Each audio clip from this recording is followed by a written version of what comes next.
Assalamualaikum warahmatullahi wabarakatuh. Alhamdulillahilladzi khalaqas samawati wal ard wa ja'ala asy-syamsa dhiyaa'a wal qamara nura. Asyhadu an la ilaha illallah wahdahu la syarika lah wa asyhadu anna Muhammadan 'abduhu wa rasuluh. Allahumma fassalli wa sallim ala afdalil khalqi wa akramir rusul Muhammadin wa ala alihi wa sahbihi wa man ihtada bihadihi ila yaumiddin. Amma ba'du fa ya ibadallah ittaqullaha haqqa taqwa faqad faza man ittaqa kama amarakumullahu bidzalika fi kitabihi faqala ya ayyuhalladzina amanu ittaqullaha haqqa tuqatih wa la tamutunna illa wa antum muslimun. Ma'asyiral muslimin rahimakumullah, segala puji bagi Allah yang telah menciptakan langit dan bumi, menciptakan matahari yang bersinar dan bulan bercahaya, menciptakan seluruh alam ini sebagai karunia bagi umat manusia untuk memperlihatkan tanda-tanda kekuasaannya, karena Allah Subhanahu wa ta'ala ingin memperlihatkan kekuasaannya kepada kita melalui ayat-ayat qauliyah dengan wahyu-wahyu Al-Quran dan juga ayat-ayat kauniyah melalui fenomena alam. Semuanya saling menguatkan, membenarkan. Tidak mungkin akan terjadi perbedaan antara ayat-ayat qauliyah dan kauniyah. Justru ayat-ayat qauliyah itulah yang akan semakin membuktikan kemujizatan daripada Al-Quran. Betapa banyak orang yang beriman, yang sadar bertauhid adalah karena dia kagum dengan ciptaan Allah Subhanahu wa ta'ala. Itulah sebabnya kita diperintahkan oleh Allah Subhanahu wa ta'ala untuk terus melakukan pembacaan, penelitian, kajian, perenungan terhadap ciptaan-ciptaan Allah Subhanahu wa ta'ala. Iqra bismi rabbikal ladzi khalaq.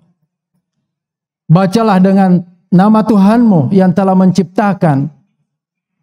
Apa saja yang ada di muka bumi ini adalah ciptaan Allah Subhanahu wa ta'ala, yang hendaknya kita kaji, kita teliti, kita renungi agar menumbuhkan kesadaran bertauhid secara rububiyah, yang kemudian mengantarkan kita memiliki kesadaran tauhid uluhiyah atau ubudiyah. Tidak melakukan pengabdian, penyembahan kecuali kepada Allah Subhanahu wa ta'ala, karena dialah sebagai Rabbul Alamin, sebagai pencipta, sebagai pengatur, sebagai mudabbir dari seluruh alam ini. Sanurihim ayatina fil afaqi wa fi anfusihim. Kami, kata Allah, akan memperlihatkan kepada mereka tanda-tanda kekuasaan kami di segenap ufuk dan pada diri mereka sendiri. Fenomena yang terjadi dengan gerhana bulan ini adalah salah satu tanda kekuasaan Allah SWT fil afaq. Dan dalam diri kita juga, kata Allah, hendaknya kita selalu kaji, kita renungi. Wa fi anfusihim, bagaimana Allah Subhanahu wa ta'ala menciptakan manusia ini dalam bentuk dan rupa yang sangat sempurna. Dari sekian miliar manusia yang diciptakan oleh Allah Subhanahu wa ta'ala di muka bumi ini, tidak ada yang sama wajahnya, tidak ada yang persis suaranya. Hatta orang yang kembar sekalipun tidak ada yang sama. Jamaah rahimakumullah. Bisa dibayangkan, kalau bukan Allah Subhanahu wa ta'ala yang mengatur itu semua, tidak mungkin akan terjadi. Dan penelitian demi penelitian yang dilakukan oleh para saintis, para ilmuwan. Kita tahu saintis Prancis, Maurice, yang melakukan penelitian terhadap jasad Fir'aun, kemudian masuk Islam. Setelah dia mengetahui bahwa jasad atau fenomena tentang jasad Fir'aun itu sudah diabadikan oleh Allah SWT dalam Al-Quran, maka dia pun kemudian masuk Islam. Demikian halnya saintis yang lain yang melakukan penelitian di dasar laut. Dia menemukan fenomena yang unik. Air tawar dengan air asin tidak bertemu, padahal tanpa perantara sedikit pun. Kemudian dia diberitahu tentang firman Allah SWT dalam surah Ar-Rahman. Maka dia pun kemudian yakin bahwa tidak mungkin yang mengucapkan firman ini adalah makhluk. Dia pasti yang menciptakan laut itu sendiri. Demikianlah seterusnya jamaah rahimakumullah. Itulah sebabnya Allah SWT mengatakan innama yakhsyallaha min ibadil ulama. Sesungguhnya orang yang paling takut kepada Allah itu adalah orang-orang yang berilmu. Bukan saja menguasai tafsir, menguasai fikih, menguasai hadis, tetapi mereka yang bisa membuktikan kemujizatan Al-Quran, yang bisa mengantarkan dirinya untuk semakin kagum dengan Allah Subhanahu wa taala sebagai Rabbul Alamin. Jamaah rahimakumullah, itulah sebabnya Allah Subhanahu wa taala melalui Rasulullah sallallahu alaihi wasallam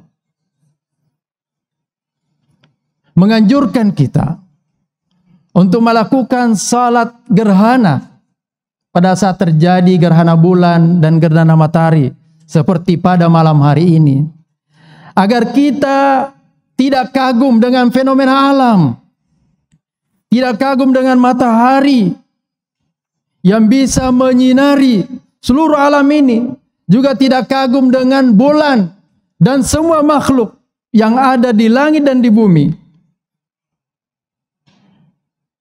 Maka Allah SWT berfirman, "Wa min ayatihi al-lail wan-naharu wasyamsu wal-qamaru la tasjudu lisyams." Sebagian tanda-tanda kebesaran Allah adalah malam, siang, matahari dan bulan. Maka janganlah kalian bersujud. La tasjudu lisyamsi wala lil-qamar. Jangan bersujud, jangan kagum kepada matahari maupun kepada bulan. Wasjudu lillah.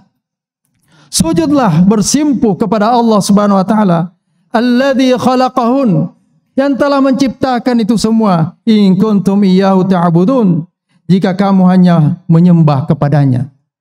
Ma'asyiral muslimin rahimakumullah, kehadiran kita menunaikan salat gerhana pada malam hari ini sebagai wujud kesyukuran kita dan kekaguman kita kepada Allah Subhanahu wa taala.